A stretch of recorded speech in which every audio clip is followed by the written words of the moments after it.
Hello friends, आज हम कुछ इम्पोर्टेंट करंट अफेयर डिस्कस करेंगे जो किसी भी कॉम्पिटिटिव एग्जाम के लिए बहुत ही ज़्यादा इम्पोर्टेंट है। आइए देखिए। Question number 1, where is the fourth national Hindi science conference 2024 held. चौथा राष्ट्रीय हिंदी विज्ञान सम्मेलन 2024 कहाँ आयोजित हुआ है। Option A New Delhi, option B Bhopal, option C Gandhinagar, option D Hyderabad. तो right answer is Bhopal.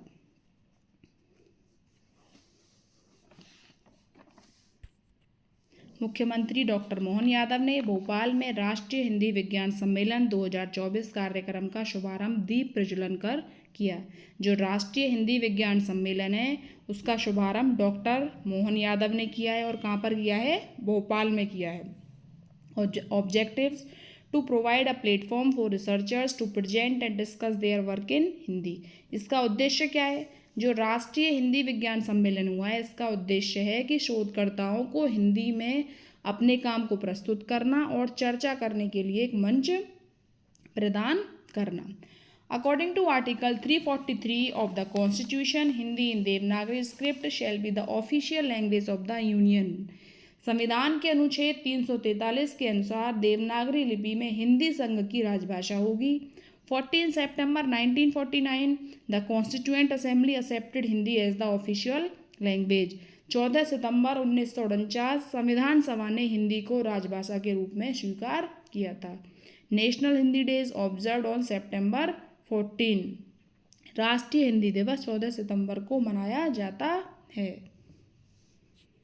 Question number 2 देखिए। How much loan has India announce to provide to Vietnam. भारत ने वियतनाम को कितना ऋण प्रदान करने की घोषणा की है। Option A $100 million, option B $200 million, option C $300 million, option D $400 million. तो राइट आंसर इज $300 मिलियन कि भारत ने वियतनाम को $300 मिलियन का ऋण प्रदान करने की घोषणा की है।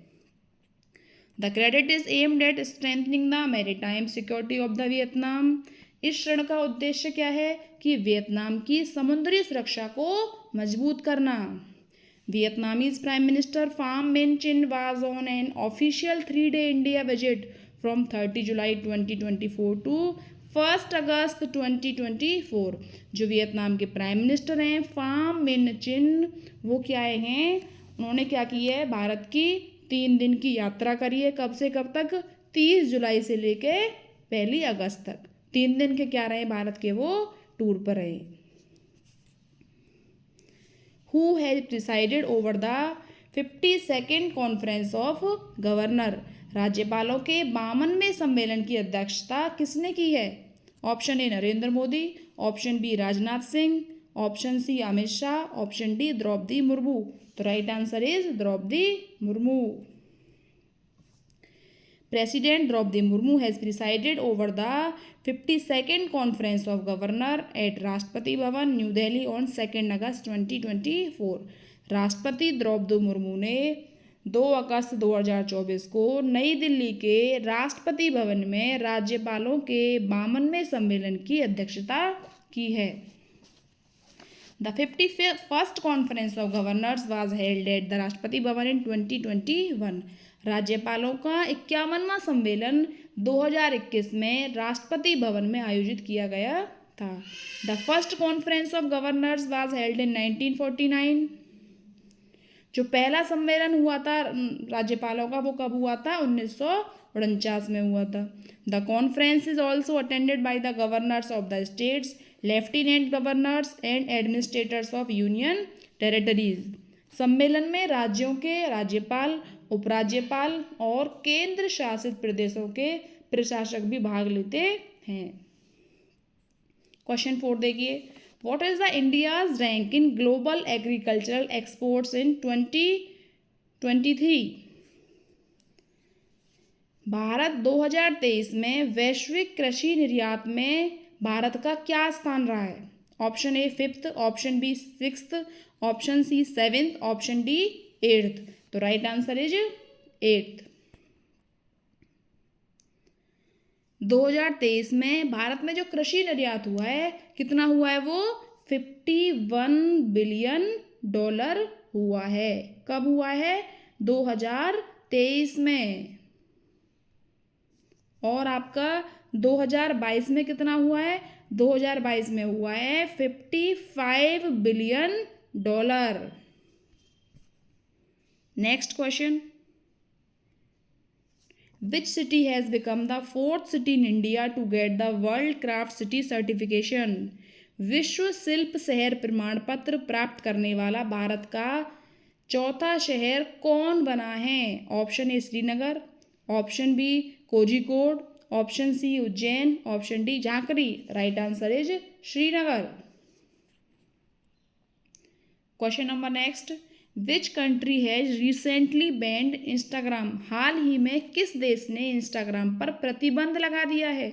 Option A China, option B Afghanistan, option C Turkey, option D Finland. Right answer is Turkey. Instagram पर यह प्रतिबंध हमास के बड़े नेता इस्माइल हनिया की मौत की वजह से लगाया गया है। Earlier the video sharing platform YouTube was all banned in Turkey from 2007 to 2010। इससे पहले भी जो वीडियो शेयरिंग प्लेटफॉर्म है यूट्यूब, उसको भी क्या कर दिया गया था? तुर्की में बैन कर दिया गया था। कब से कब तक? 2007 से लेकर 2010 तक। Instagram was started by Kevin Systrom and Mike Krieger in 2010। जो इंस्टाग्राम की शुरुआत हुई थी वो किसने की थी? केविन सिस्ट्रोम ने और माइक क्रेगर ने। In 2012 Facebook founder Mark Zuckerberg bought Instagram for $1 billion. जो फेसबुक के फाउंडर हैं मार्क जकरबर्ग, उन्होंने क्या किया था? 2012 में इंस्टाग्राम को क्या कर दिया था? उन्होंने खरीद लिया था। किसमें? $1 बिलियन में। Instagram has a market value of around $500 billion in 2024। 2024 में इंस्टाग्राम की जो मार्केट वैल्यू है वो कितनी है? $500 बिलियन है। Who has become the youngest Olympic referee in boxing from India?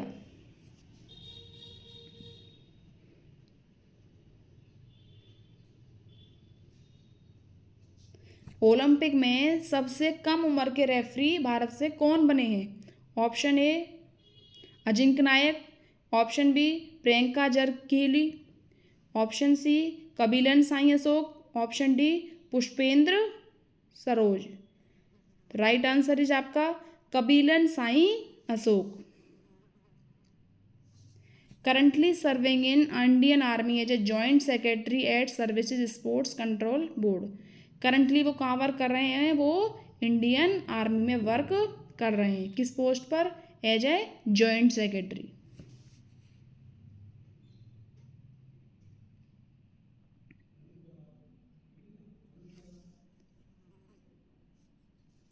Where has the school of weapon system been inaugurated? हथियार प्रणाली स्कूल का उद्घाटन कहाँ किया गया है? Option A Amaravati, option B Hyderabad, option C Manipur, option D Madhya Pradesh. Right answer is Hyderabad. Inauguration of the weapon system school by air chief marshal VR Chaudhary. जो inauguration जो किया है वेपन सिस्टम स्कूल का, किसने किया है? वो आपका VR चौधरी ने किया है।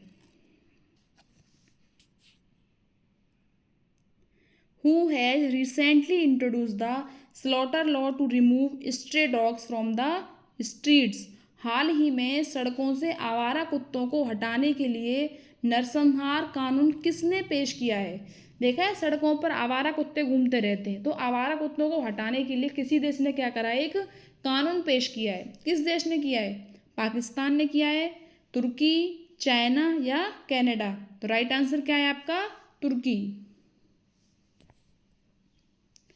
What are the 2 new members appointed to the Central Board of Direct Taxes? केंद्रीय प्रत्यक्ष कर बोर्ड में नियुक्त 2 नए सदस्य कौन हैं?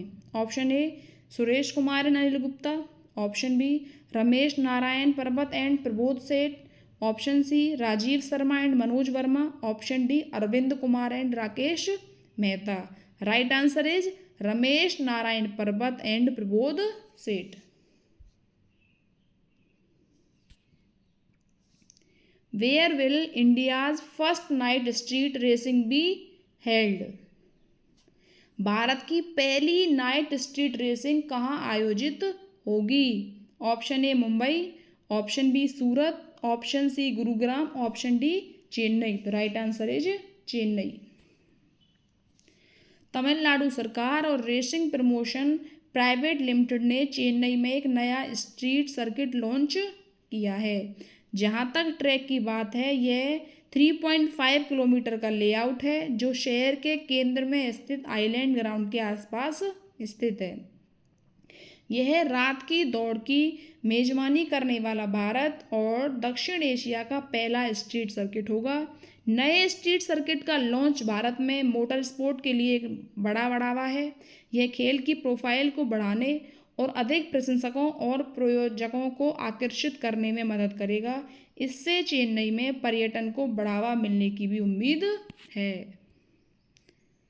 क्वेश्चन नंबर नेक्स्ट देखिए। Indian aircraft bill 2024 introduced in Lok Sabha, it will replace which act? क्या कह रहा है? जो इंडियन एयरक्राफ्ट बिल है 2024 जो लोकसभा में इंट्रोड्यूस हुआ है, किस एक्ट के साथ रिप्लेस किया जाएगा?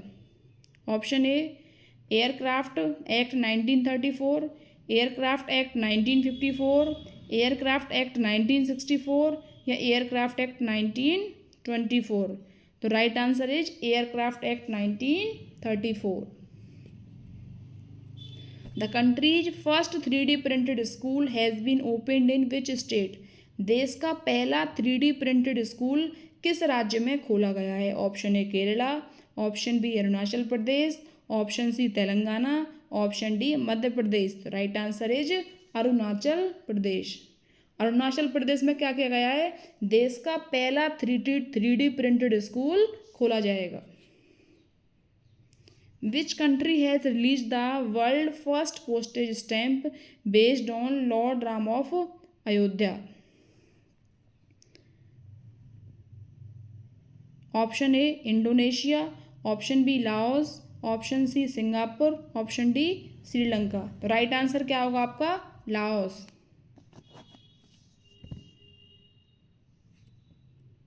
Okay, thanks for watching and keep on watching. Thank you.